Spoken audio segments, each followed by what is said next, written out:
আসসালামু আলাইকুম সম্মানিত ভিউয়ার্স, সকলকে স্বাগত জানাচ্ছি। আপনারা শুনেছেন ইতিমধ্যে দুইটি কল রেকর্ড ভাইরাল হয়েছে শেখ হাসিনার। তিনি ভারতে গৃহবন্দী থাকা অবস্থায় নেতাকর্মীদের বিভিন্ন দিক নির্দেশনা দিচ্ছেন। একটি কল রেকর্ড ভাইরাল হয়েছে আমেরিকা প্রবাসী তানবীর কায়সার নামে এক ছেলের সাথে, যার বাড়ি কেরানীগঞ্জে, ঢাকার। আরেকটি ফোন কল আজকের ভাইরাল হয়েছে ইউরোপের যে কোনো দেশে অবস্থানরত নোয়াখালীর সোনাইমুড়ি অঞ্চলের একজনের। তো আমরা সংক্ষিপ্ত কল রেকর্ডটি শুনে আসি, তারপরে আলোচনা করতেছি। আমি কিন্তু আমাদের দেশের খুব কাছাকাছি আছি। জি আপা, খুব শুনে শান্তি লাগলো আপা। আমি অত দূরে নাই, আমি খুব কাছাকাছি আছি।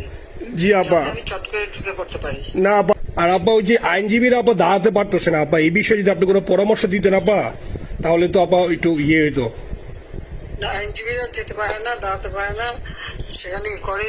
তো সেখানে যখন আইনজীবীরা যাবে, সেখানে ওদের বলো যে আমাদের লোকজনদের অর্গানাইজ করে সোজা ওখানে যাবে। গাজিয়াবাদ থেকে আপা দিল্লিতে ট্রান্সফার করছে আপা, আপনি নিজের দিকে আপা খেয়াল রাখবেন আপা। আপা আপনি আসেন আপা। ট্রান্সফার করছে মানে একটা কোথায় ট্রান্সফার করছে? আমার ওই যে বাংলাদেশে আপা একটা নিউজ আসছে, আপনার গাজিয়াবাদ থেকে দিল্লিতে নাকি ট্রান্সফার করছে আপনাকে হেলিকপ্টার দিয়ে, এরকম একটা নিউজ আসছে আপা। হেলিকপ্টার দিয়ে? জি, এটা নিউজ আসছে যায় দিনে আপু, পরশু দিন আপা। ওই যায় দিনে আপনার হচ্ছে ওদের অনলাইন ভার্সনে এটা ভিডিও দেখাইছে আপনাকে নাকি ওই যে গাজিয়াবাদ থেকে দিল্লিতে নাকি ট্রান্সফার করছে আপা। ভিডিও দেখাইছে, এটা কোন দেশের হেলিকপ্টার সেটা? না এটা না আপা, এটা ভিজুয়াল একটা হেলিকপ্টার দেখাইছে আন্তাজে, কিন্তু এটা নিউজ দিছে আপা। আপনি চাইলে আমি আপনাকে ভিডিওটা পাঠিয়ে দেবো আপা হোয়াটসঅ্যাপে। পাঠাইও তো, দেখবো না কি গাছগুলি কথা বলে এরা। জি আপা, এটা তো নিউজ তো আপা, দেখেন না আপা। খুব কাছে আছে আপা আপা কষ্ট লাগে আপা। আপা আপনি যে মিডিয়াদেরকে আপা যে দিয়ে আসছেন আপা, এই মিডিয়া গুলো আপা আমাদের কাজ করে না আপা। আপনারা একটি কল রেকর্ড শুনলেন, এখন আরেকটি কল রেকর্ড শুনুন। আমি তো পদত্যাগ করি নাই। জি আপা। আবার সবচেয়ে বড় কথা হচ্ছে যে আমাদের কনস্টিটিউশনের আর্টিকেল 57 অনুযায়ী যেভাবে পদত্যাগ করতে হয়, জি আপা। আমাকে সেভাবে পদত্যাগ করা হয়নি। আচ্ছা। উপদেষ্টা বলে আমাদের কোনো পদ নাই। জি আপা। যেভাবে সে ক্ষমতা গেছে, এটা তো মানে মানুষ খুন করে নিয়ে জি আপা। একটা সিস্টেম তৈরি করে তারপরে তো সে ক্ষমতায় গেল। জি জি আপা, জি জি।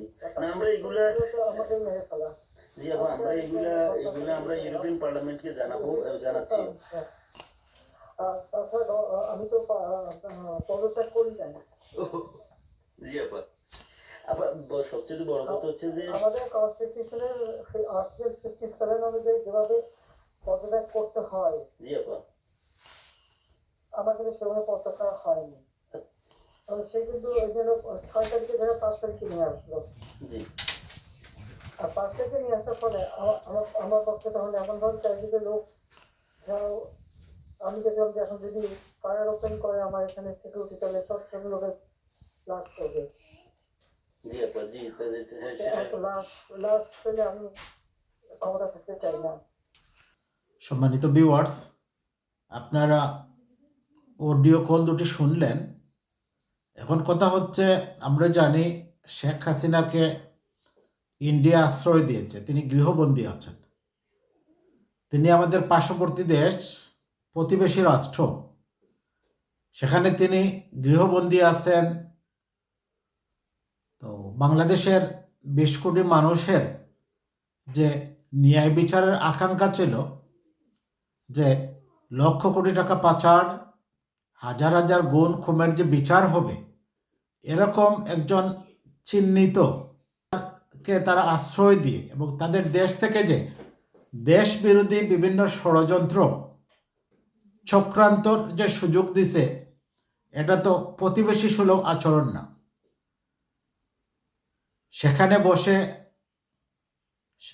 শেখ হাসিনা নেতাকর্মীদের বিভিন্ন দিক নির্দেশনা দিচ্ছেন, বিভিন্ন চক্রান্ত করছেন, ষড়যন্ত্রে লিপ্ত হচ্ছেন।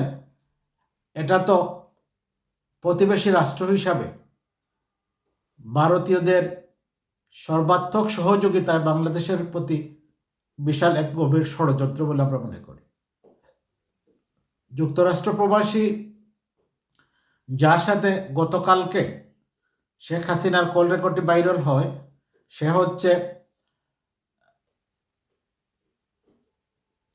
হচ্ছে তার নাম মোহাম্মদ তানভীর কায়সার।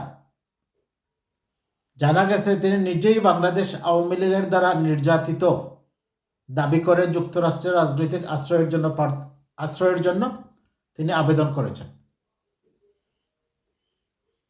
খোঁজ নিয়ে জানা যায় তানভীর কায়সার 2019 সালে সাইড জোন্স লস এঞ্জেলস হয়ে যুক্তরাষ্ট্রে প্রবেশ করেন, কিন্তু যুক্তরাষ্ট্রে প্রবেশের পর দাবি করেন যে বাংলাদেশে আওয়ামী লীগ সরকারের দ্বারা নির্যাতিত বাংলাদেশ আওয়ামী লীগ সরকার তাকে নির্যাতন করেছে। এজন্য 2020 সালের 7 মে দেশটিতে রাজনৈতিক আশ্রয়ের জন্য আবেদন করেন। তবে 2021 সালের 24 জানুয়ারিতেই তার পাসপোর্টের ভ্যালিডিটি শেষ হয়ে গেছে। শেখ হাসিনার সঙ্গে ফোনালাপ ফাঁস হওয়া তানভীরের জন্ম 7 ডিসেম্বর 1989। তানভীরের বাবা সুলাইমান কায়সার এবং মা নীলুফার ইয়াসমিন, তার স্ত্রীর নাম রুকাইয়া আজাদ। তো কথা হচ্ছে, যে ছেলেটি আওয়ামী লীগ এর দ্বারা নির্যাতিত হয়ে এবং নির্যাতিত বলে মার্কিন যুক্তরাষ্ট্রে আশ্রয়ের প্রার্থনা করলো, অ্যাসাইলাম ক্লেম করলো, সেই আবার আওয়ামী লীগের সাবেক সভানেত্রীকে, সাবেক প্রধানমন্ত্রীকে, যিনি স্বৈরাচারের তকমা নিয়ে পালিয়ে গেছেন, তাকে সে সান্ত্বনা দিচ্ছে, সে ত্রাণকর্তার ভূমিকায় অবতীর্ণ হওয়ার জন্য শেখ হাসিনাকে আশ্বস্ত করছে।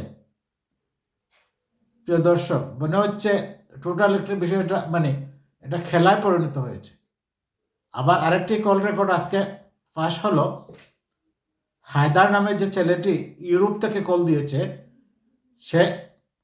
সে নিজেই বলতেছে যে শেখ হাসিনার সাথে তার সাক্ষাৎ হয়েছিল 1988 সালে সোনাইমুড়িতে। তো সে 1988 সালে যদি তার সাক্ষাৎ হয়, আজ থেকে 37-38 বছর আগে তার মাত্র একদিন সাক্ষাৎ হয়েছে। এরকম কিছু লোক পতিত স্বৈরাচারকে ফোন করে তারা নিজেরাই ভাইরাল করতেছে তাদের ফোন কল, এবং তারা নিজেরাই ভাইরাল হচ্ছে।